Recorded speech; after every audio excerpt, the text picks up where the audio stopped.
En este vídeo vamos a ver cómo cambiar la junta del cárter en un Audi V5 1900 TDI.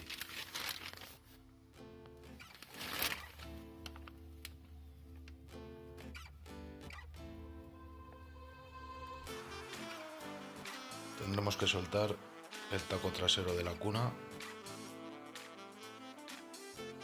el taco de la caja de cambios,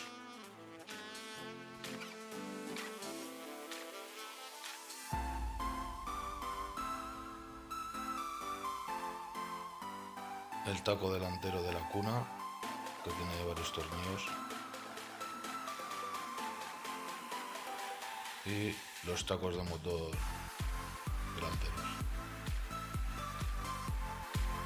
Todo esto sujetando la caja y el motor con unos gatos o con algún soporte.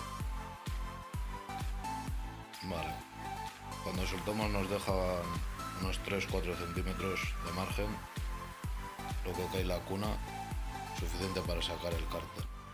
Vale, esta es la primera pieza que tenemos que soltar.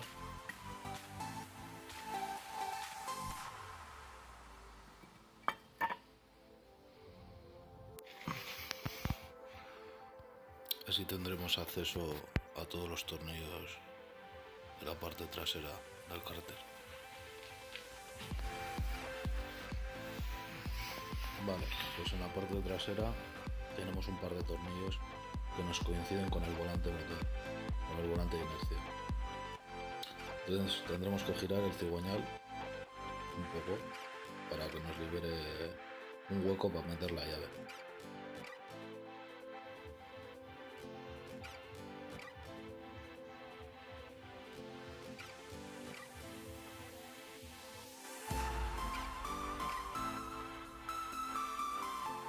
Vale, cuando tengamos todo suelto, levantaremos con el gato un poco de la parte derecha el motor, para que nos dé un poco de margen para librar la bomba de aceite, y así poder sacar la cuba.